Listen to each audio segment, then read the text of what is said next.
Salut les sorciers, ça va?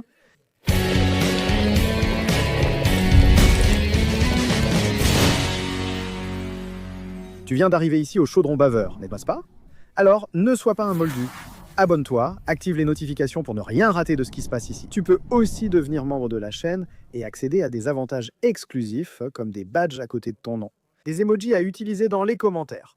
Ou alors, tu peux aussi soutenir les productions de la chaîne grâce au bouton Merci. Et ainsi, ton commentaire sera mis en avant parmi les autres. Tu peux aussi envoyer tes questions à Papo Furado, la rubrique où je réponds à tes doutes sur le monde des sorciers ici. Le QR code est à l'écran ou le lien est dans la description. Toute adaptation, qu'elle soit d'un livre ou d'un jeu, a ses différences par rapport à l'œuvre originale. Et cela suscite toujours beaucoup de commentaires. C'est pareil avec Harry Potter. Les films sont considérés comme de très bonnes adaptations, surtout si l'on prend en compte certaines adaptations de l'époque, à l'exception de celle du Seigneur des Anneaux. Certaines autres adaptations, sorties à l'époque de Harry Potter ou après, ont été fortement critiquées en raison de leur manque de fidélité au livre et des nombreux changements apportés. Harry Potter n'y échappe pas, n'y pas. Les films diffèrent beaucoup des livres. Et vous en connaissez déjà beaucoup d'ailleurs, j'en ai déjà parlé plusieurs fois ici. Encore aujourd'hui, de nombreux fans regrettent des scènes qui ont été coupées, comme les funérailles d'Albus Dumbledore ou l'histoire complète du jeune Tom Jedusor. L'histoire de Regulus Black, racontée par Créature. Il y a plusieurs moments qui ont été coupés des films qu'on aurait vraiment aimé voir. Et chaque fois que le sujet revient, il y a cette phrase « Mais dans le livre, c'est bien mieux ». Sauf qu'aujourd'hui, nous allons faire autrement. Aujourd'hui, nous allons voir des scènes qui sont meilleures dans les films que dans les livres. L'inverse, en fait. Les films Harry Potter ont de nombreuses qualités à souligner. Il convient de rappeler que toutes les scènes que j'ai mises dans cette liste reflètent mes goûts personnels et mon opinion. Vous avez le droit de ne pas être d'accord et de commenter ci-dessous votre avis. Quelle scène pensez-vous qui est la meilleure ou quelle scène préférez-vous dans le film? Enfin, s'il y en a une pour vous. La première scène que je trouve bien meilleure dans le film est celle du zoo. Dans le livre, la vitre disparaît, le serpent s'échappe, effraie les gens et s'en va. Dans le film, il y a l'ajout merveilleux de Dudley tombant dans l'enclos du serpent et la vitre qui réapparaît, et tout ce chaos et ce désespoir de Pétunia et Dudley essayant de sortir de là. Cela n'existe pas dans le livre, mais c'est un ajout, une adaptation de la scène du livre qui est devenue vraiment géniale. C'est devenu plus dramatique, chaotique, ce qui a rendu le film plus drôle. Et j'aime beaucoup comment cela a été fait dans le film. Une autre scène que je trouve meilleure dans le film se déroule après que les Dursley tentent désespérément d'empêcher Harry de recevoir ses lettres. Ils commencent à recevoir les lettres de façon très inhabituelle parmi les bouteilles de lait que le laitier laissait à la porte parmi les œufs. Mais dans le film, ils ont eu l'idée très sympa de faire sortir les lettres littéralement de l'intérieur des œufs, pas entre les œufs, comme dans le livre. Dans le livre, les lettres sont entre les œufs dans une boîte, ce qui n'est pas le cas dans le film. Pétunia casse l'œuf, l'ouvre et des lettres en sortent. Je pense que cela a donné un ton beaucoup plus magique, beaucoup plus mystérieux dans le film, et je trouve que c'était mieux que dans le livre. Les Dursley empêchant Harry de recevoir les lettres, il y a la célèbre scène où elles explosent partout. Non, des lettres apparaissent partout. Elles sortent de la cheminée, entrent par la fente de la boîte aux lettres, brisant la planche clouée par Walter, qui devient fou. C'est dans le film, non? Dans le livre, c'est similaire. Ils prennent le petit déjeuner dans la cuisine lorsqu'une lettre arrive par la cheminée, frappe Walter, suivie d'une série d'autres lettres. De nombreuses lettres sortent de la cheminée dans la cuisine. Les Dursley et Harry quittent alors la pièce et ferment la porte. Et Walter dit à tout le monde d'aller préparer leurs affaires, qu'ils allaient partir immédiatement, qu'ils allaient voyager. Et là, on peut entendre les lettres frapper contre le mur, là-bas, dans la cuisine fermée. Dans le livre, tout se passe dans la cuisine. Il ferme la porte, sort, et dit à tous de partir en voyage. Dans le film, c'est chaotique. Il y a des lettres partout, des lettres qui sortent de la cheminée, des lettres qui entrent par la trappe. Walter, fou, crie qu'ils partiront très loin. Je pense que ça a donné un ton beaucoup plus chaotique au film aussi, et que la scène en avait besoin. La scène avait besoin que ce soit comme ça. Bien sûr, évidemment, il était possible d'adapter comme c'était dans le livre, n'est-ce pas? Il ferme la porte de la cuisine et dit à tous de préparer les affaires. Mais bien sûr, cette explosion de lettres, comme c'était dans le film, avec des lettres partout, c'était vraiment génial. Cette prochaine scène ici, même si j'aime beaucoup ce moment dans le livre, Je pense que dans le film, elle a transmis une émotion supplémentaire. Quand Harry va chez Ollivander pour acheter sa baguette, dans le livre, Ollivander prend ses mesures, n'est-ce pas? Et Harry essaye plein de baguettes. Contrairement au film, il teste de nombreuses baguettes avant de trouver celle qu'il choisit. Lorsqu'il teste les baguettes, il se contente de les tenir, mais Ollivander dit aussitôt « Non, non, non, non, ce n'est pas celle-là ». Il la tient, la secoue, mais rien ne se passe. Dans le livre, on dit même que Harry se sent idiot de faire ça pour rien. Dans le film, ils ont ajouté plus de magie. Quand Harry essaie une baguette, un accident survient et un vase se casse. Les baguettes sortent de l'étagère, là non? D'une manière assez chaotique. Je pense que c'est un ajout précieux au film, car dans le livre, tout est décrit et raconté, alors que ce n'est pas le cas dans le film. Dans le film, on a le visuel, ce qui se passe dans la scène. Ce n'est pas décrit, on voit ce qui se passe. C'est différent du livre.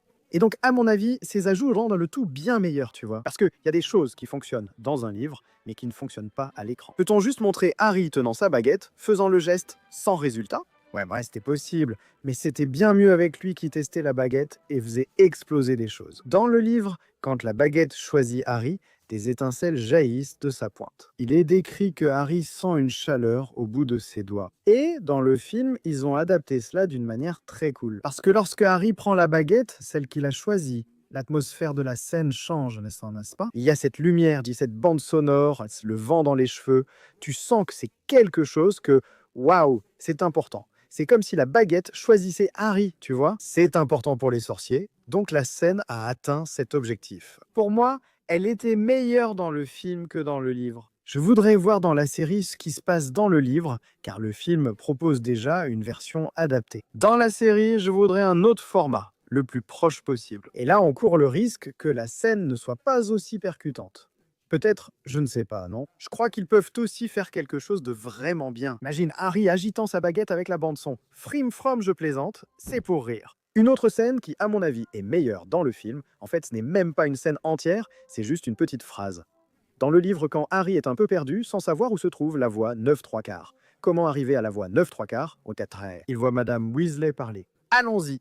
Ah, et c'est quoi déjà le numéro du quai? Ginny répond. 9 3/4. C'est un détail qui m'a toujours intrigué dans le livre. Tu vois, Molly était une ancienne élève de Poudlard. Elle a eu 7 enfants et les 7 sont allés à Poudlard. À ce moment, Ron était le 6e et Ginny irait l'année d'après. Donc, la façon dont elle demande quel est le numéro du quai, comme si elle oubliait un instant, le quai n'a jamais eu autant de sens pour moi. Dans le film, ils ont fait un changement qui, pour moi, a été très positif. C'est elle qui dit « Allons au quai 9 3/4, c'est par ici. » Parce qu'elle est avec sa fille, la petite. Tu vois, là et tout. Elle est avec Ron. C'est la première fois de Ron. Il aurait normalement déjà dû y aller avec elle ou accompagner ses frères, comme Ginny. C'est sympa qu'elle dise « Allons au quai 9 3/4 », car venant d'elle, ça sonne différemment. Comme si elle demandait « C'est quoi déjà le numéro ?» C'était une bonne décision pour le film. Le moment où Hermione Granger se présente pour la première fois dans le compartiment du Poudlard Express est aussi un peu plus magique dans le film. Dans le livre, elle entre simplement en disant qu'elle connaissait quelques sorts, qu'elle en avait pratiqué certains et qu'elle n'avait eu aucun problème avec ça. Sauf qu'elle se contente de le dire, elle le dit et c'est tout. Dans le film, elle réalise le sortilège Oculus Reparo sur Harry. Et c'est vraiment cool quand le film ajoute ses sorts en action. Parce que, tu vois, on regarde un film de sorcier, on veut voir de la magie se produire. Un détail fou, Harry ne lance aucun sort dans le premier film. En fait, le seul sort qu'il fait sans le vouloir, c'est faire disparaître la vitre, mais avec une baguette, il ne lance absolument aucun sort. Tu peux le remarquer, c'est vraiment fou. Bref, Hermione utilise le sort Oculus Reparo dans le film, mais dans le livre, ça n'arrive pas. Et je pense que ça a vraiment apporté quelque chose à la scène, ça l'a enrichi, je trouve que c'était mieux comme ça. Une autre scène que j'aime beaucoup dans le film, vraiment beaucoup, c'est quand Harry et Ron arrivent en retard au cours de Minerva et qu'elle est transformée en chat. Et là, elle reprend sa forme de professeur devant eux et ils sont là. Waouh!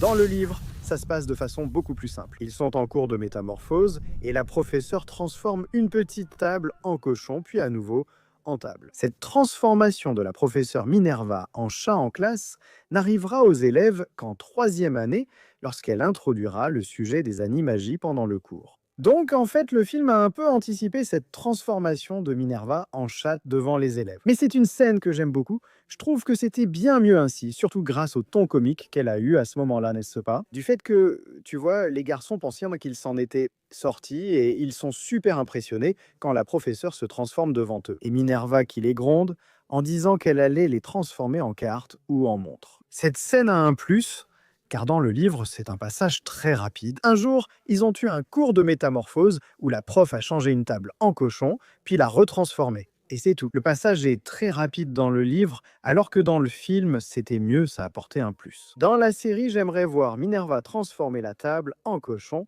puis le cochon en table. Je pense que ce serait vraiment cool parce que dans le film, on a déjà une scène différente. Donc dans la série, je pense que l'idéal serait d'essayer de faire quelque chose de plus proche du livre. Le premier cours de vol des élèves est aussi meilleur dans le film. Au moins un moment de cette scène, pas toute la scène entière, n'est-ce pas? Pas la partie avec le rappel toute, ni rien de tout ça. Mais le moment où Neville prend de l'élan et part hors de contrôle avec le balai est meilleur dans le film.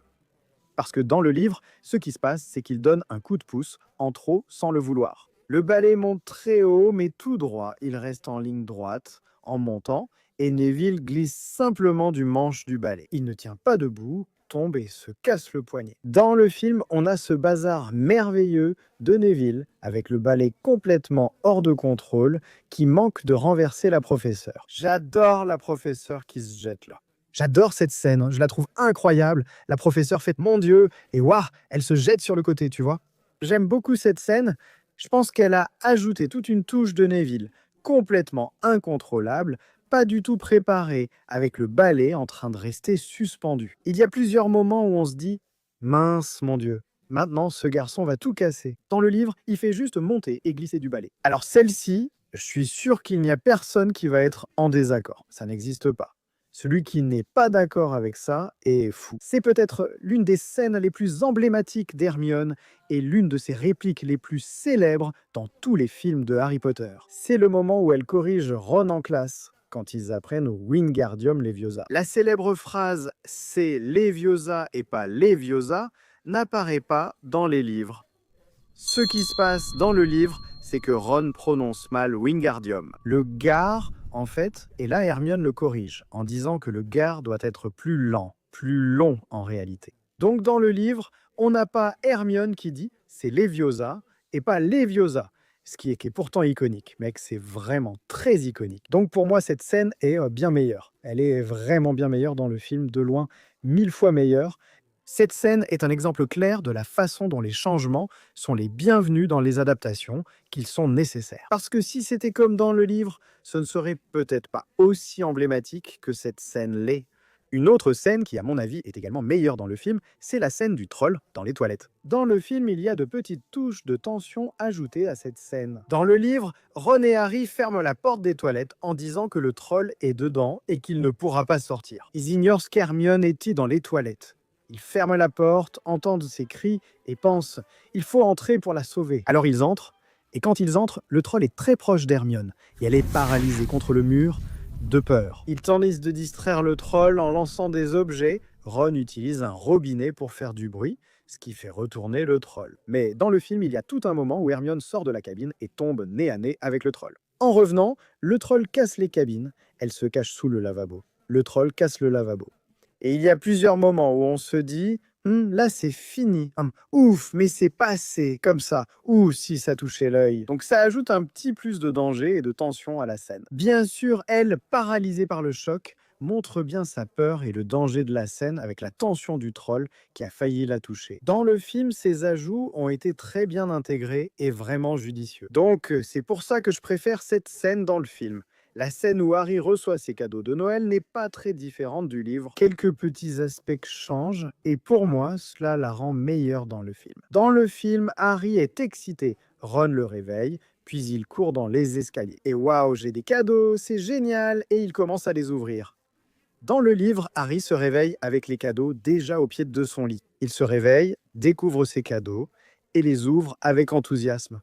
D'autres moments du film sont aussi agréables. Dans le livre, quand Harry ouvre le paquet qui contient la cape d'invisibilité, Ron dit tout de suite « Waouh, c'est une cape d'invisibilité ». Elles sont très rares, c'est vraiment ce que je pense. C'est difficile à trouver. Harry répond, oui, c'est vraiment une cape d'invisibilité. Dans le film, Harry l'ouvre, là, Ron dit, moi, genre, essaie. Et alors, il met le manteau, il disparaît, et Ron fait un waouh. C'est aussi beaucoup grâce au jeu d'acteur de Rupert Grint, n'est-ce pas? Ça contribue à ça. Ron est vraiment très surpris comme ça. Je pense que ça donne une touche du genre à quel point c'est rare, tu vois, à quel point c'est quelque chose de très rare, à quel point c'est quelque chose de très cool que Harry a reçu. Et puis dans le film aussi, non? Harry reçoit le pull de Madame Weasley, qui a une lettre H, et c'est un pull bleu. Le pull de Ron est couleur brique avec un R. Mais dans le livre, ni Ron ni Harry n'ont de lettres sur leur pull. Et celui de Harry est un vert. Et ceux qui ont une lettre sont seulement ceux de Fred et George, parce qu'ils sont jumeaux. Et puis leur mère met la lettre pour les différencier. Et ils s'en moquent même. Celui de Percy a un P car il a été nommé préfet cette année-là. Qu'en anglais, c'est la lettre P de préfet, qui pourrait aussi être la lettre de son prénom. Percy, en portugais, on a mis la lettre M. J'ai aimé que dans le film, Harry ait un pull avec un H, Ron avec un R, et tous les pulls aient leurs lettres. Ça apporte un plus, tu vois. C'est pourquoi je préfère cette scène du film. Elle m'apporte plus de réconfort et une ambiance de Noël plus marquée que le livre. Et enfin, mais pas des moindres, la scène des échecs version sorcier. Bien que je trouve cette séquence des épreuves de la pierre philosophale tout simplement imbattable dans les livres, la partie d'échecs a un petit quelque chose que je trouve meilleur dans le film. Dans le livre, quand les pièces qui sont battues par les autres, tu vois, quand elles sont prises, elles reçoivent un bon coup, elles sont un peu sonnées, presque assommées, et elles quittent l'échiquier, elles vont dans un coin, contre le mur. Dans le film, les pièces se sont détruites, elles explosent. Et Dabshaw, mec, c'est vraiment génial de voir les pièces exploser comme ça. On va pas se mentir, hein. C'est génial de voir la reine attaquer le cavalier et le faire exploser. Mec, c'est vraiment trop cool. Et dans le livre, quand Ron se sacrifie, il prend un coup sur la tête. La reine donne un coup sur la tête de Ron, et la Ron s'évanouit, non? Et alors, dans le livre, on se dit, bon, il a pris un coup d'une pièce en pierre, il est mort, il est décédé, il est parti à cause des échecs, des sorciers. Sauf que dans le film, il tombe là, non? Alors on se dit, non, c'était juste une chute, tout va bien, le garçon va s'en sortir. Donc dans le livre, cette partie est un peu plus tendue, non? Avec l'inquiétude de Ron. Mais l'effet des pièces qui explosent en reste des plus cool dans le film. Et je n'ai même pas besoin de dire que je veux voir tous les défis pour atteindre la pierre philosophale dans cette série, surtout celui des potions. Hermione a été lésée sur ce point dans les films. Je veux voir Harry jouer de la flûte pour endormir Touffu et les voir dans le filet du diable, plus fidèles au livre. Hermione en train de paniquer. Et genre, mon Dieu, comment vais-je faire du feu si je n'ai pas de bois? Et Ron qui devient fou à cause d'elle, genre, mec, t'es une sorcière, t'es folle ou quoi? Quel bois, de quoi tu parles? Maintenant, tous les autres moments que je n'ai pas mentionnés sont infiniment meilleurs dans le livre. Infiniment meilleurs. Tous les autres que je n'ai pas cités, c'est parce que dans le livre, franchement, ils sont imbattables. Mais, et tu me demandes, y a-t-il une scène que tu trouves meilleure dans le film que dans le livre? Je veux savoir. Merci d'avoir suivi cet épisode. À bientôt pour le prochain. D'ici là, Maléfice, fait.